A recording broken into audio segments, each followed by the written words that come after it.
L'Europe ne prenait pas ce chemin après la Seconde Guerre mondiale, mais maintenant, à nouveau, ils vont vers là. On y prend tous du plaisir. Quand ça a vraiment lieu, on dit « Ah, on est choqué, on est choqué ». Sans guerre, beaucoup de gens ne peuvent pas survivre si celui-ci et celui-ci ne résolvent pas leurs problèmes. Les problèmes du monde ne vont jamais disparaître.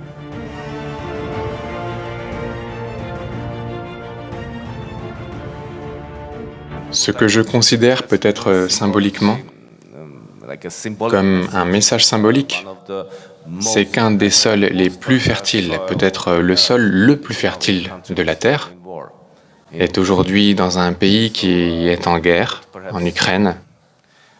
Alors, que peut-on dire là-dessus? Ou est-ce que, d'après mes informations, les sols extrêmement fertiles en Ukraine font jusqu'à 4 mètres, les terres noires, les sols les plus fertiles sur Terre?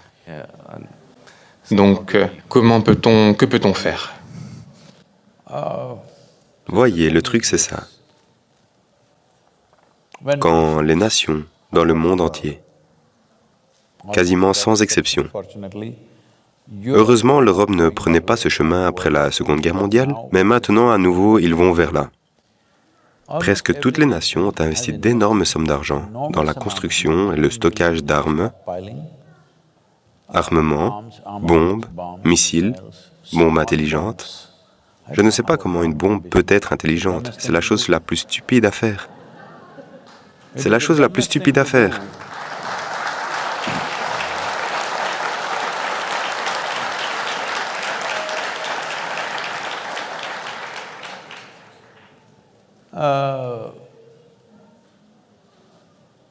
Vous voyez, au moins si je me mets à me battre avec vous, avec une épée ou un bâton ou autre, il y a un certain plaisir animal grossier lié à ça.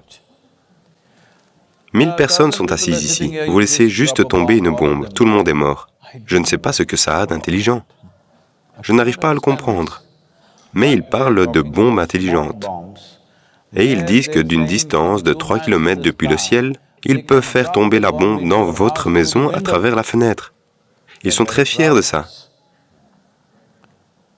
Donc ce n'est pas qu'une seule nation, dans le monde entier, d'accord? Donc nous tous, en tant que peuple, est-ce qu'on s'est tous dit que toutes ces bombes sont stockées pour s'amuser, pour faire beau ou que c'est de l'art? Qu'est-ce que vous croyez? Un jour, elles vont être utilisées. Oui ou non? Elles doivent être utilisées quelque part. La question c'est sur qui?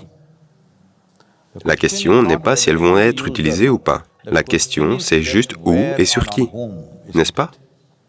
Donc quand elles s'accumulent, on est tous OK avec ça.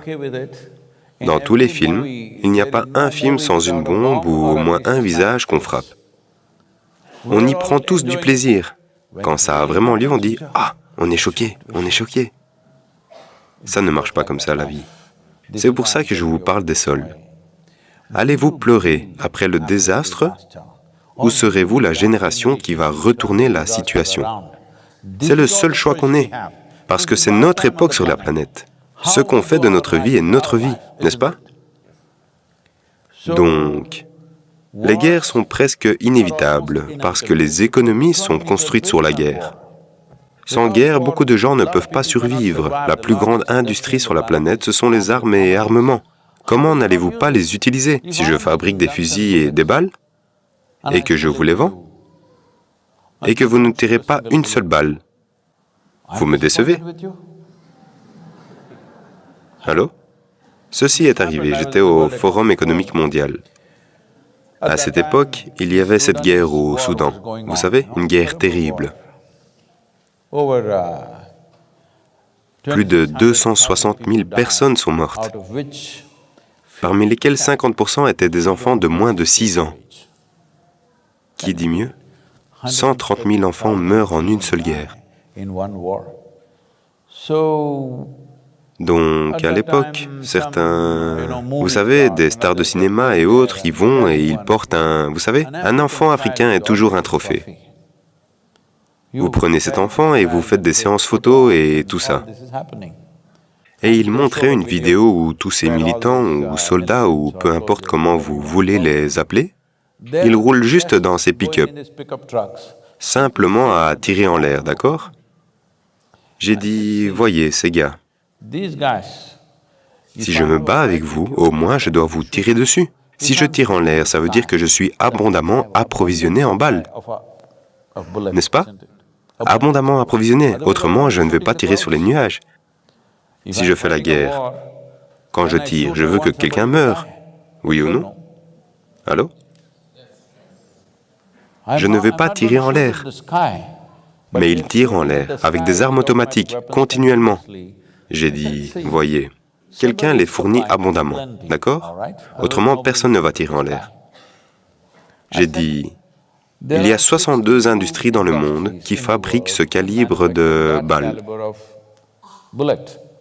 Je vais vous donner les adresses. Allez-vous les faire fermer? Non. Vous allez aller dans la zone de guerre et ramasser un enfant et faire du cinéma.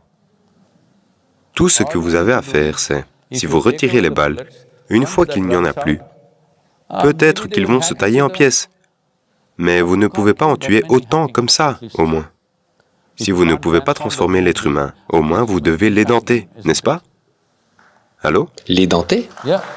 Oui, édenter veut dire que vous enlevez ses dents, au moins.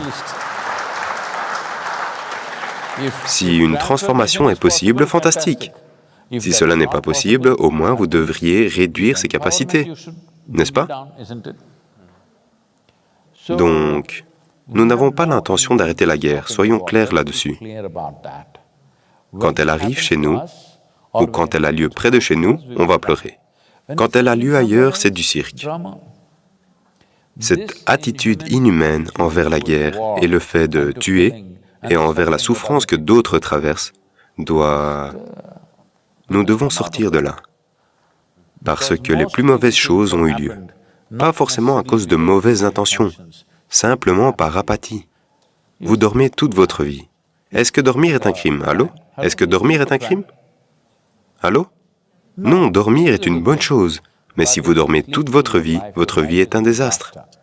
C'est ce qui arrive au monde, à la fois en ce qui concerne les sols et en ce qui concerne la guerre. C'est cela qui se passe. Nous dormons. Après la Seconde Guerre mondiale, on a formé la Société des Nations. On a fait les Nations Unies. L'idée, c'était que plus jamais de telle guerre n'ait lieu, d'accord? Pas seulement pour l'Europe, pour le monde entier, que ça n'ait plus jamais lieu. Mais depuis combien de guerres? À vrai dire, si vous regardez, il n'y a pas eu un seul jour de pause sur cette planète après la Seconde Guerre mondiale, sans qu'au moins une bataille n'ait lieu quelque part. Donc, on a des problèmes. On a des problèmes économiques, on a des problèmes de propriété, on a des problèmes, d'accord? C'est l'idée quand on crée des Nations Unies, qu'on va se battre avec nos mots et résoudre nos problèmes.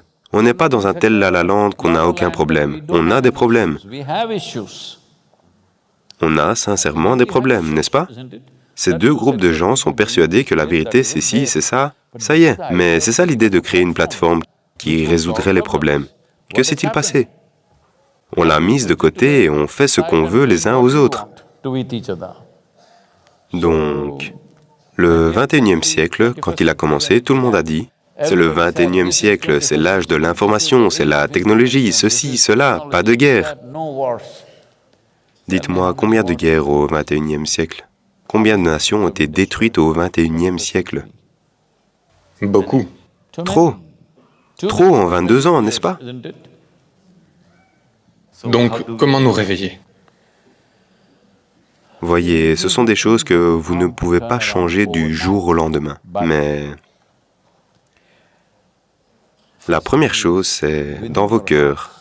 Votre colère et votre haine doivent partir. Il faut que je vous raconte ça. Je participais à beaucoup de conférences internationales pour la paix à une époque.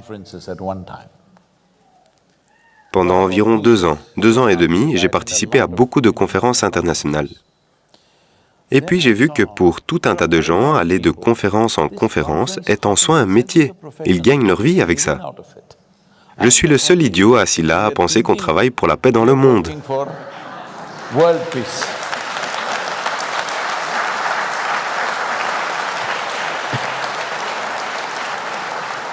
Donc j'étais dans une conférence très prestigieuse. 42 lauréats du prix Nobel y participaient. et quelques anciens chefs d'État et tout ça. Parce que quand ils sont chefs d'État, ils vont faire la guerre. Une fois à la retraite, ils vont parler de paix. Le monde est comme ça. Donc j'étais là et c'est le 3e jour, l'après-midi. Un certain prix Nobel. C'est à son tour de parler et après ça, c'est mon tour. Donc il monte et il n'y a pas de... Ce pupitre est un peu exposé, un vrai grand pupitre. Vous savez, le pupitre en bois. Donc il est allé se placer derrière ça et il a ouvert son dossier. Il a baissé les yeux, il n'a jamais relevé la tête. Il a lu 42 pages. Et j'étais assis au premier rang à essayer de saisir chaque mot. J'observe chaque page, il a tourné 42 pages. Puis je regarde autour de moi, la salle est absolument en paix. Parce que tout le monde, à part la sécurité et quelques personnes de l'équipe qui sont debout, tout le monde s'est endormi. Alors je me suis dit, ça c'est la paix dans le monde, c'est sûr.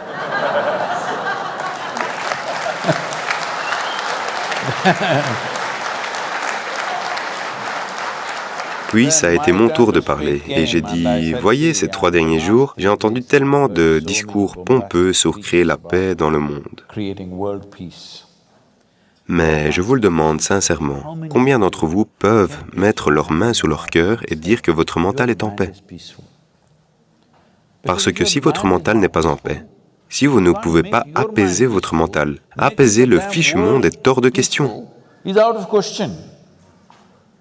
Parce que ce que vous voyez dans le monde est une manifestation élargie de ce qui se passe dans le mental des humains, n'est-ce pas? S'il n'y a pas d'être humain sur cette planète, le monde est en paix, n'est-ce pas?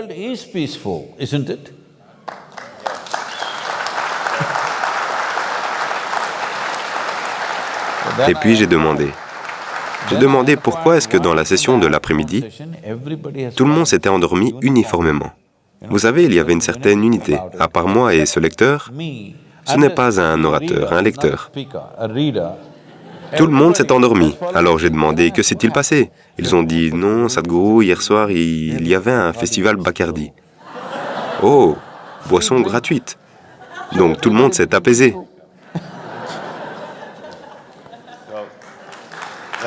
C'est la dernière conférence internationale sur la paix à laquelle je suis allé. Alors, souhaitons-nous de tous apaiser notre mental dans le monde entier? Et je crois que Olga veut... Non, c'est justement ça. On ne peut pas apaiser le mental de tout le monde. Vous pouvez rendre le vôtre paisible, je peux rendre le mien paisible, elle peut rendre le sien paisible. Il n'y a que comme ça que ça marche. C'est ça le problème, on parle d'un monde, on parle d'une société, on parle d'une humanité. Non, tout ça, ce ne sont que des mots. Il n'y a que des êtres humains. Si celui-ci et celui-ci ne résolvent pas leurs problèmes, les problèmes du monde ne vont jamais disparaître. Ils vont se manifester de très nombreuses façons.